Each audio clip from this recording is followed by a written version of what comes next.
Friends, तो आज अपन नया टॉपिक स्टार्ट करेंगे। टाइम एंड वर्क अपन ने कंप्लीट कर लिया, टाइम और डिस्टेंस कंप्लीट कर लिया। आज अपन परसेंटेज शुरू करेंगे। ठीक है। परसेंटेज का सबसे पहला यूज चलो आपने कब लिया था?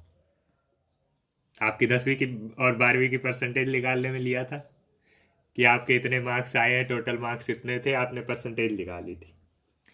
चलिए उसी से स्टार्ट करते हैं। मान लीजिए आपको परसेंटेज निकालनी होती है कि कितने परसेंट है, तो आप कैसे निकालते थे? मार्क्स ऑब्टेन्ड, मतलब आपके कितने नंबर आए, अपॉन टोटल मार्क्स इनटू 100। ऐसे ही निकालते थे। मान लीजिए मेरे आए थे, मेरे को एग्जैक्टली याद नहीं है, 492 आए थे, या मान लीजिए टोटल है 600। आपको परसेंटेज निकालनी है तो इनटू 100 कर लीजिए। ठीक है। ऐसे आप परसेंटेज निकालते थे आपकी 10th की 12th की। अब आपको ये तो हो गया सिंपल कि आपको डायरेक्ट परसेंटेज पूछ लिया जाए, कितने मार्क्स आए हैं, कितने टोटल हैं, ये आपको दे दिया जाए। मार्क्स की जगह और कुछ भी आपको दे सकता है। ठीक है। अब आपको क्वेश्चन इस टाइप के नहीं आते हैं। क्वेश्चन आपको कैसे आते हैं? मान लीजिए आपको उल्टा बोला जाए कि 500 का 50% कितना होगा, इसको आप कैसे निकालेंगे? इसको निकालने के लिए आप क्या करेंगे? 500 को 50 अपॉन 100 इससे मल्टीप्लाई करेंगे। जितने भी परसेंट निकालना हो वो अपॉन में 100 इससे मल्टीप्लाई करते हैं। ठीक है।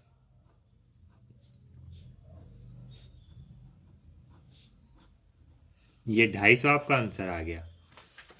ये 250 आपका आंसर आ तो गया, लेकिन आपको ये पता होना चाहिए कि 50% का मतलब क्या होता है। 50% का मतलब होता है, जैसे आपको 500 का 50% निकालने को बोला है तो 50% का मतलब होता है आधा, 500 का आधा। ठीक है। ये आधा आया कहां से?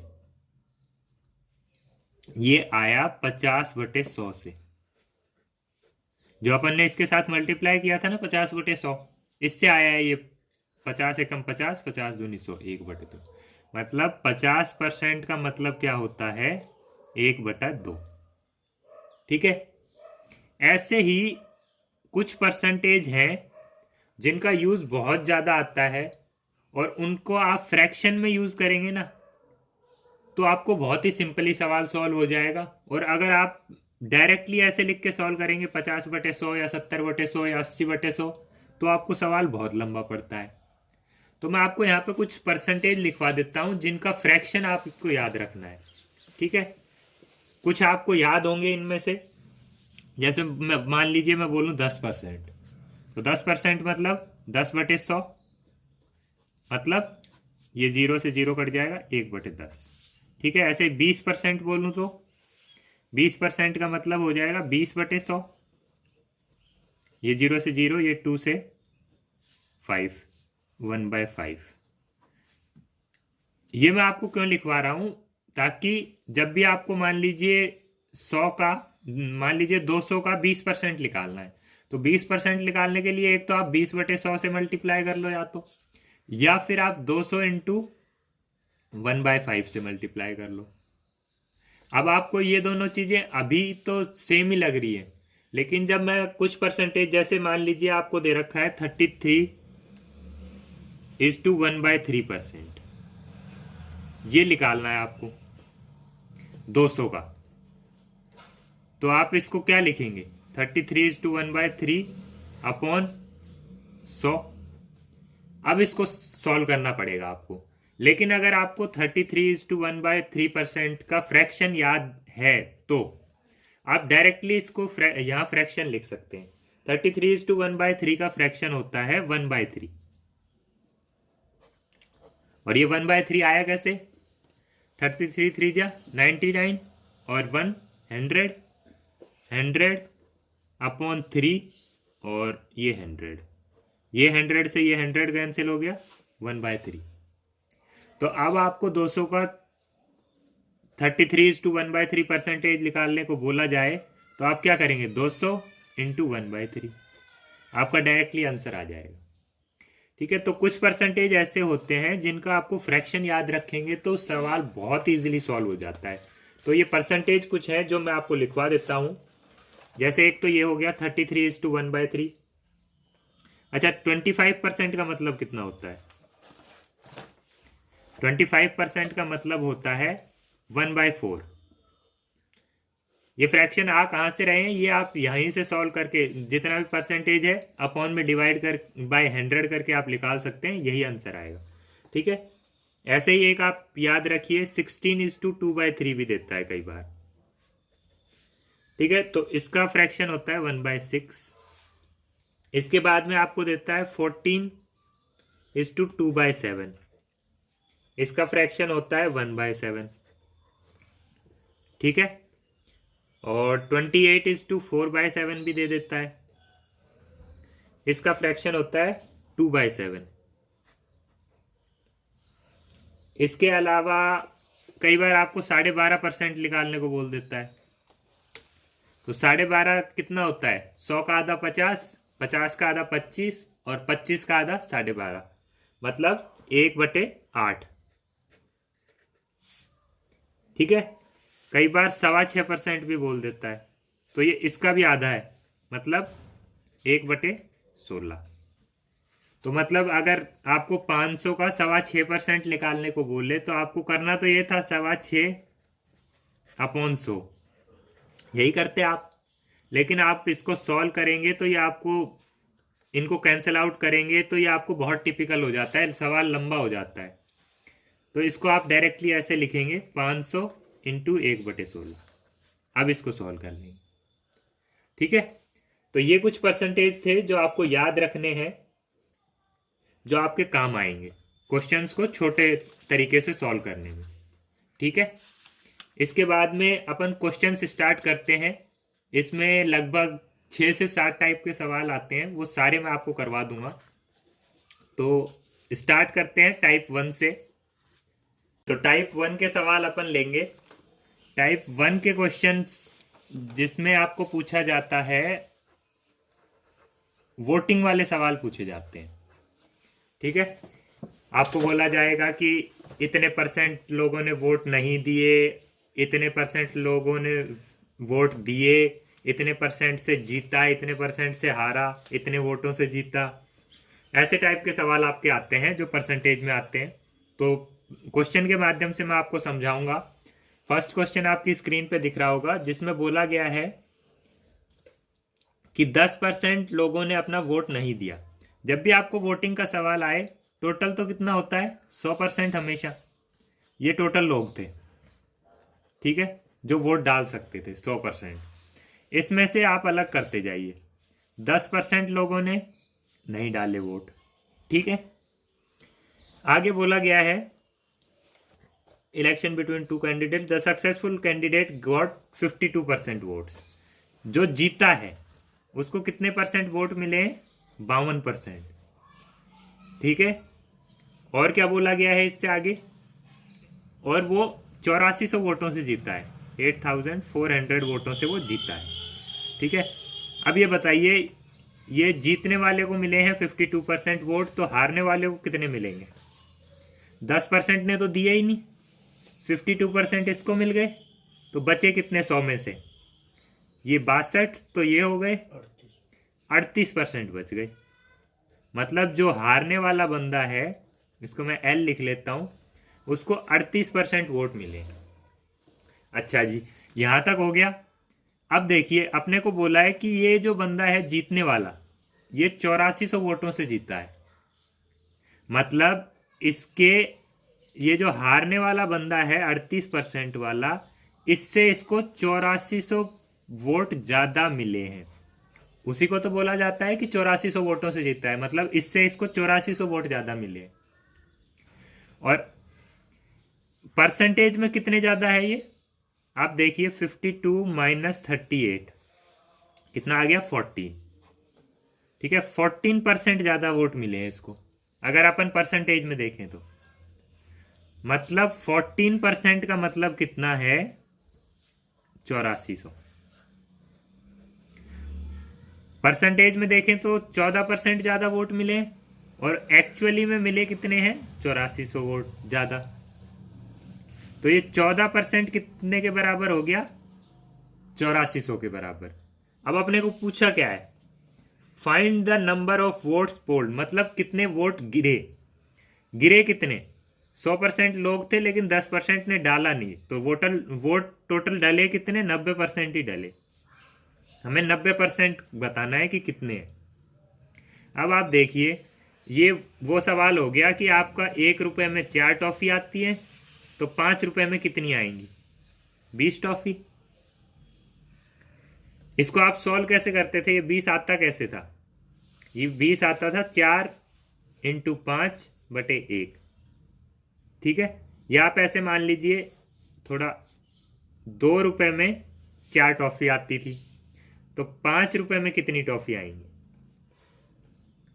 आप फट से हिसाब लगा लेते थे, 1 रुपए की 2 हुई तो 5 रुपए की 10 टॉफी आएंगी। ये आप निकालते कैसे थे?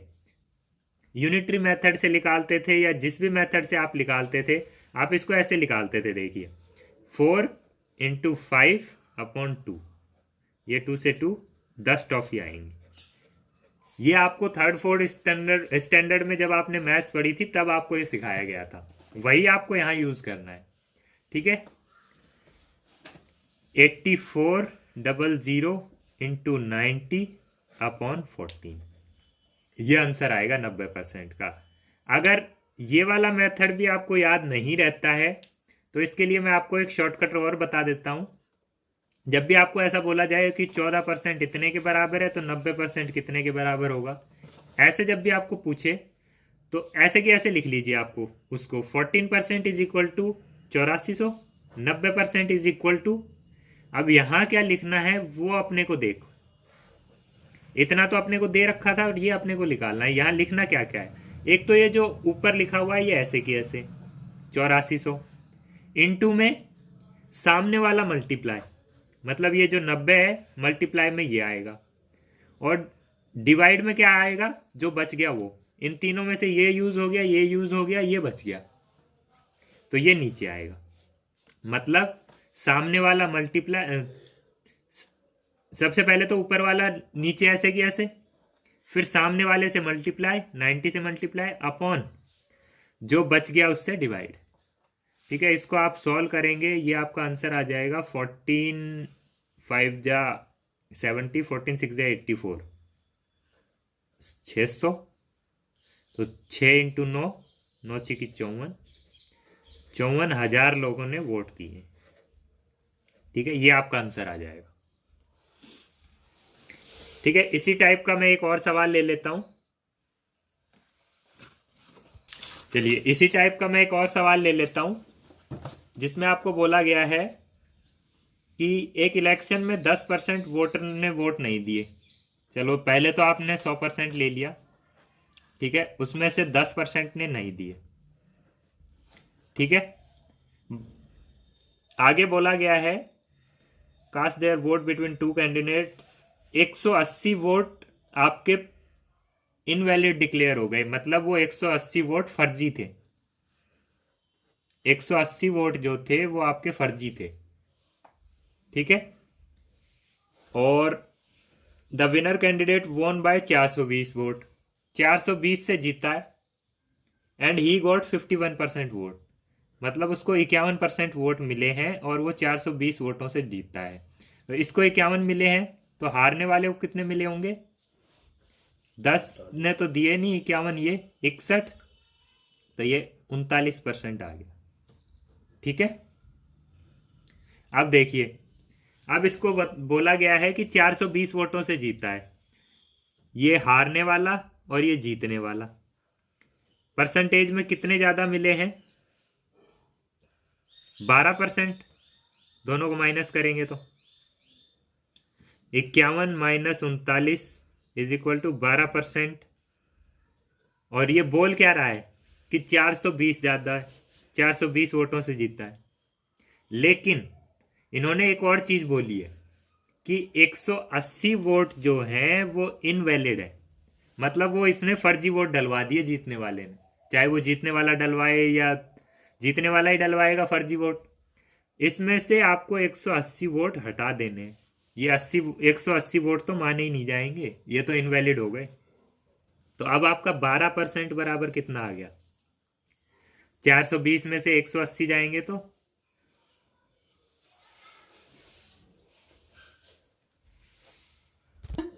240 आपका आंसर आ जाएगा। ठीक है। अब आपसे पूछा क्या है? आपसे पूछा है कि find out total votes of the voter list. अब की बार आपसे ये नहीं पूछा है कि कितने लोगों ने वोट डाला, आपसे ये पूछा है कि वोटर लिस्ट में कितने वोटर हैं। मतलब आपसे ये 100% पूछा है, ना कि 90%। तो अब 100% बराबर 240, ऊपर वाला ऐसे की ऐसे, सामने वाला मल्टीप्लाई, जो बच गया वो डिवाइड। 12 एकम 12 दूनी 24, मतलब टोटल 2000 लोग थे वोटर लिस्ट में। पूछता है कि भाई कितने लोगों ने वोट डाला है, तो 90% ने डाला है। 90% कैसे निकालते? 240, इसी को यूज कर रहा हूं। 240 सामने वाला 90, बच गया वो डिवाइड। 12 दूनी 1800 लोगों ने वोट डाला है। आपसे पूछता हारने वाले को कितने मिले हैं, तो हारने वाले को कितने मिले हैं? 39%। तो 39% बराबर 240 इंटू 39 अपॉन 12। 39 दूनी 40 दूनी 80, तो 78, 780। ठीक है।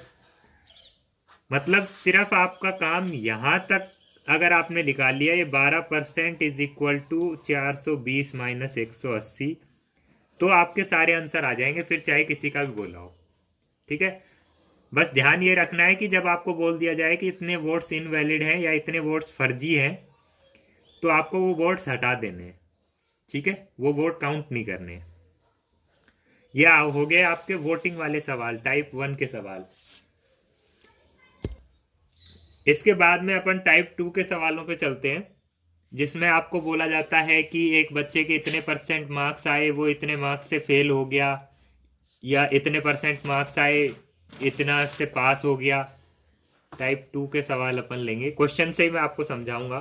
जैसे क्वेश्चन नंबर 1 आपकी स्क्रीन पे दिख रहा होगा, जिसमें बोला गया है अनीता के 33% मार्क्स चाहिए पास होने के लिए। 33 चाहिए उसको पासिंग मार्क्स, उसके आए 21% मार्क्स। ठीक है, और वो फेल हो गई 18 नंबर से। ठीक है, मतलब अगर उसके 18 नंबर और आ जाते तो वो पास हो जाती। कहने का मतलब ये है कि 21% मार्क्स तो उसके आए हैं, और अगर उसमें 18 और जुड़ जाते तो वो पास हो जाती। मतलब उसके नंबर कितने हो जाते? 33% हो जाते, क्योंकि पास होने के लिए उसको कितने चाहिए? 33%। परसेंट को अलग रखिए और नंबरों को अलग, कभी भी दोनों को मिक्स मत करना। ठीक है। अब देखिए, आप इसको एक इक्वेशन मान के सॉल्व कर लीजिए। सॉल्व करेंगे तो क्या आएगा? ये 33 और ये 21, ये नंबर अलग रहेगा हमेशा। परसेंटेज में से इसको ना घटा सकते ना ऐड कर सकते हैं। हाँ, इन दोनों को कर सकते हैं परसेंटेज, ये भी परसेंटेज है। तो 21 इधर जाएगा तो ये कितना आ जाएगा? 12%, और इधर है 18। ठीक है। अब अपने को पूछा क्या है, मतलब 12% इज इक्वल टू 18 अपने पास आ गया। अब पूछा है find out the total marks of the examination, कि पेपर कितने नंबर का था। तो मतलब अपने को 100% पूछा है, 100% ही तो होगा टोटल पेपर। तो अपन इसको ऐसे लिख लें, अगर 12% इज इक्वल टू 18 और 100% इज इक्वल टू कितना, तो ऊपर वाला ऐसे कि ऐसे 18, सामने वाला मल्टीप्लाई, और जो बच गया वो डिवाइड। ठीक है। तो ये आ गया अपने पास 6 दूनी 12, 6 तिया 18, 2 से ये 50, 150 आ गया अपने पास। यही अपना आंसर है। 150 मार्क्स का टोटल पेपर था। ठीक है, तो आपको हमेशा इक्वेशन बनानी है, लेकिन उस इक्वेशन में परसेंटेज को परसेंटेज के साथ ऐड सब्ट्रैक्ट करेंगे और नंबरों को नंबरों के साथ। अभी देखिए इसमें एक ही साइड नंबर थे, अभी दूसरी साइड भी आएंगे। जैसे क्वेश्चन नंबर 2 आपकी स्क्रीन पे दिख रहा होगा, जिसमें बोला गया है कि एक स्टूडेंट के 25% मार्क्स आए एक एग्जाम में। ठीक है, 25% मार्क्स आए उसके in an examination and he is declared fail by 66 marks. मतलब वो 66 मार्क्स से फेल हो गया। अगर उसके 66 और आ जाते तो वो पास हो जाता। ठीक है, 25% तो आए, अगर 66 और आ जाते तो पास हो जाता। एक दूसरा स्टूडेंट है, उसके आए 44% मार्क्स। ठीक है, and he scored secure 48 marks more than the passing marks. मतलब उसके पासिंग मार्क्स से भी 48 नंबर ज़्यादा आ गए। मतलब अगर इस 44% में से 48 में माइनस कर दूं तो ये इसके भी पासिंग मार्क्स हो जाएंगे, इसके भी पासिंग मार्क्स थे। मतलब कहने का ये है कि इसके तो आए थे 25%, ये 66 नंबरों से फेल हो गया था। अगर इसमें 66 और जुड़ जाए तो ये कहाँ पहुंच जाएगा, पासिंग मार्क्स पे पहुंच जाएगा, ये पास हो जाएगा। और इसके आए थे 44% और इसके 48 नंबर ज़्यादा आए थे पासिंग मार्क्स से, तो इसमें से 48 घटा दें तो इसके भी कितने हो जाएंगे, पासिंग मार्क्स। हमेशा अपने हमको दोनों को कहाँ लाना है, पासिंग मार्क्स पे। ठीक है, अब दोनों के पासिंग मार्क्स पे आ गए, दोनों को हम इक्वल कर सकते हैं। तो 25% plus 66 is equal to 44% minus 48। आप जब आपको प्रैक्टिस हो जाएगी तो आपको ये ऐसे लिखने की जरूरत नहीं पड़ेगी, आप डायरेक्ट इस इक्वेशन में लिखेंगे। ठीक है, ये परसेंटेज परसेंटेज एक साइड, नंबर नंबर एक साइड। तो 44%, चलिए परसेंटेज में इस साइड ले लेता हूँ, 44% माइनस 25% इज इक्वल टू, ये इस साइड आएगा 66 प्लस 48। ठीक है, तो ये अपना आ जाएगा 25 और 9 34 19% इज इक्वल टू 8 और 6 14 114। ठीक है, अब 19% इज इक्वल टू 114 आ गया। अब अपने से कुछ भी पूछ ले, अपन निकाल लेंगे। पूछा क्या है, find out the total marks of the exam. Total कितने होते हैं, 100%। तो 100% बराबर ऊपर वाला ऐसे की ऐसे, सामने वाला मल्टीप्लाई, और जो बच गया 19 वो डिवाइड। तो कितना होगा, 19 एकम 19, और ये कितने से जाएगा, 19 से 6 बार जाएगा ये। ठीक है, तो ये 600 आपका आंसर आ जाएगा। चलिए इसमें एक और चीज भी पूछिए, मिनिमम मार्क्स कितने हैं।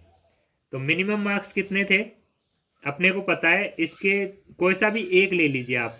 एक के तो आए थे 25% मार्क्स, अगर उसमें उसके कितने 66 और आ जाते तो मिनिमम मार्क्स बन जाते।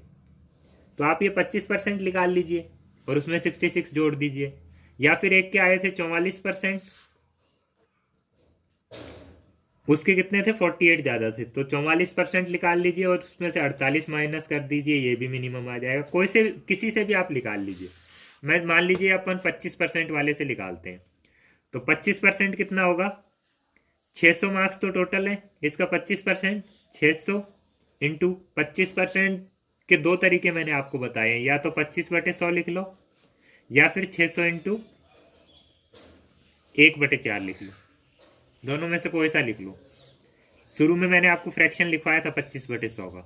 ठीक है, ये 4 से कटेगा, 4 एकम 4 बचे 2, 4 5 20, 150। मतलब 25% कितना हो गया, 150। लेकिन ये 150 मिनिमम मार्क्स नहीं है, 25% तो इस बच्चे के आए हैं। 25% मतलब 150 इस के आए हैं, और ये 66 नंबर से फेल हो गया। अगर 66 इसमें और आ जाते तो मिनिमम मार्क्स पे पहुंच जाता। मतलब इन दोनों को जोड़ेंगे 216 मार्क्स आने चाहिए थे, ये मिनिमम मार्क्स हैं, इतने मार्क्स आने चाहिए थे तभी ये बच्चा पास होता। अब अपने से दो ही चीज़ पूछी थी, एक तो मैक्सिमम मार्क्स और एक मिनिमम मार्क्स, दोनों चीज़ अपनी आ गई। ठीक है, इसके बाद में स्टूडेंट्स के ऊपर ही और सवाल आते हैं जिसमें आपको बोलेगा कि इतने परसेंट इस सब्जेक्ट में पास हो गए, इतने परसेंट इस सब्जेक्ट में, तो फेल कितने हुए, इस टाइप के सवाल आपके आते हैं। ठीक है, जैसे सवाल आपकी स्क्रीन पे होगा, टाइप नंबर 3। चलिए, तो इस टाइप के सवाल मैं आपको क्वेश्चन के माध्यम से ही समझाऊंगा। फॉर्मूला आपको, क्वेश्चन आपकी स्क्रीन पे है जिसमें बोला गया है 45% जो स्टूडेंट्स हैं वो हिंदी में पास होते हैं। ठीक है, 40% स्टूडेंट्स इंग्लिश में पास होते हैं। ठीक है, और 24% स्टूडेंट दोनों में पास हो जाते हैं। मतलब स्कूल का रिजल्ट तो बहुत खराब है, 24% ही दोनों में पास होते हैं। पर चलिए अपन तो क्वेश्चन सॉल्व करते हैं। 24% बोथ में पास होते हैं। तो अपने से पूछा है find out the percentage of failure student in both the subjects. तो दोनों सब्जेक्ट में फेल कितने लोग होते हैं। ठीक है, ऐसे सवालों के लिए आपको एक फॉर्मूला याद रखना है, total pass percent is equal to pass in first, चलो कंप्लीट लिख लेता हूं, पहले में पास इनटू दूसरे में पास, सॉरी इनटू नहीं, प्लस, पास पहले में प्लस दूसरे में पास माइनस दोनों में पास, बोथ पास। ये परसेंटेज में है, ये भी परसेंटेज में है, ये भी परसेंटेज में है, ये भी परसेंटेज में। और फेल का बोला जाए तो फेल में भी यही फॉर्मूला रहता है, total fail percent is equal to fail in first subject plus fail in second subject minus fail in both subjects. ठीक है, अब अपने को क्या दिया गया है, पास वाले दिए गए हैं, तो अपन यही वाला फॉर्मूला यूज करेंगे, फर्स्ट वाला। तो टोटल पास परसेंट निकालेंगे अपन, तो फेल का तो अपने आप आ जाएगा फिर 100 में से माइनस करने पर। तो टोटल पास परसेंट, पहले में कितने पास हुए 45%, इंग्लिश में कितने पास हुए दूसरे सब्जेक्ट में 40%, माइनस दोनों में कितने पास हुए 24%, इज इक्वल टू कितना आएगा, ये 85 हो गया माइनस 24 इज इक्वल टू ये आ गया 1 और ये आ गया 61% जो स्टूडेंट थे वो पास है। तो फेल कितने होंगे, अपने से फेल पूछा गया है, failure student in both the subject, तो 100 में से 61 गया, 39% जो स्टूडेंट है वो फेल हो गए दोनों सब्जेक्ट। ठीक है, मतलब ये 39% स्टूडेंट्स तो ऐसे हैं जो ना ही हिंदी में पास हुए और ना ही इंग्लिश में पास हुए। ये तो डोल मटोल हो गया। ठीक है, ऐसा ही सवाल मैं एक और ले लेता हूं जिसमें आपको बोला गया है 88% जो बच्चे हैं वो इंग्लिश में पास हुए। ठीक है, और 84% बच्चे हैं वो मैथ में पास हुए, चलो इनका रिजल्ट फिर भी ठीक है, और 76% है जो कि दोनों में पास हुए, बोथ में। ठीक है, आगे बोला गया है if 60 students were failed in both the subjects then find out the total number of student. इसमें परसेंटेज नहीं पूछा है, इसमें स्टूडेंट पूछा है। चलिए पहले तो अपन परसेंटेज ही निकालते हैं कि टोटल फेल कितने हुए, क्योंकि अपने को टोटल फेल के स्टूडेंट दे रखे हैं 60।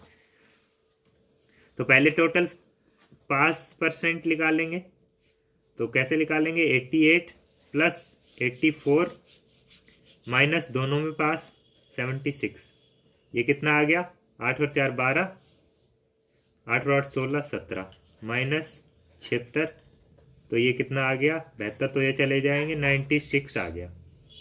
ठीक है, 96% स्टूडेंट ऐसे हैं जो कि या तो मैथ में पास हो गए या इंग्लिश में हो गए या दोनों में हो गए, किसी में तो पास हुए। बट अब बचे कितने फेल? 4% बचे। ये 4% लोग ऐसे हैं जो ना इंग्लिश में पास हुए ना मैथ में पास हुए। अब ये 4% अपने को दे रखा है कि टोटल फेल स्टूडेंट कितने? 60। ये क्वेश्चन में दे रखा है कि जो दोनों में ही पास नहीं हुए ऐसे स्टूडेंट की संख्या कितनी है? 60। अब अपने को 4% इज इक्वल टू 60 दे रखा है और पूछा क्या है? Then find out the total student. Total student कितने होते हैं? 100%। तो सेम वैसे ही निकाल लेंगे, ऊपर वाला ऐसे की ऐसे, सामने वाला मल्टीप्लाई और बच गया जो डिवाइड। 4 एकम 4 से ये 1500 आंसर आ गया। मतलब आप क्लास में कितने स्टूडेंट थे? 1500 स्टूडेंट थे। ठीक है, ये आपके टाइप 3 के सवाल हैं। और अगर आपको इन्हीं में 3 सब्जेक्ट दे देता है कई बार, तो आपको कंफ्यूज नहीं होना है। आपको यहाँ पे तीसरा और जोड़ लेना है। जैसे मान लो 3 हिंदी, इंग्लिश और मैथ दे देता कि मैथ में इतने % पास हुए, मान ले 50% पास हुए, तो आपको क्या करना है? फॉर्मूले में एक और जोड़ लेना है। फिर हो जाता pass in first plus pass in second plus pass in third minus pass in all. ठीक है, तो फॉर्मूला वही रहेगा चाहे आपको कितने भी सब्जेक्ट दे दे, सबका एडिशन माइनस जो सभी में पास हुए हैं वो। ठीक है, यही फॉर्मूला रहेगा। इसके आगे के अदर टाइप के जो सवाल हैं वो अपन नेक्स्ट क्लास में करेंगे।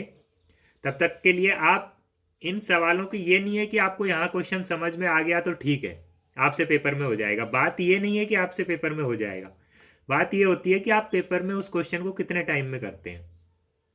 आप अगर यहीं पे क्वेश्चन सॉल्व कर लिए, मैंने आपको करवाया, आपने सॉल्व कर लिया, उसके बाद में अगर आप इसी टाइप के 10 सवाल कर लेंगे तो आपको जब पेपर में वो सवाल आएगा तो आपको कोई दिक्कत नहीं आएगी, आप उसको 30 सेकंड में भी कर देंगे।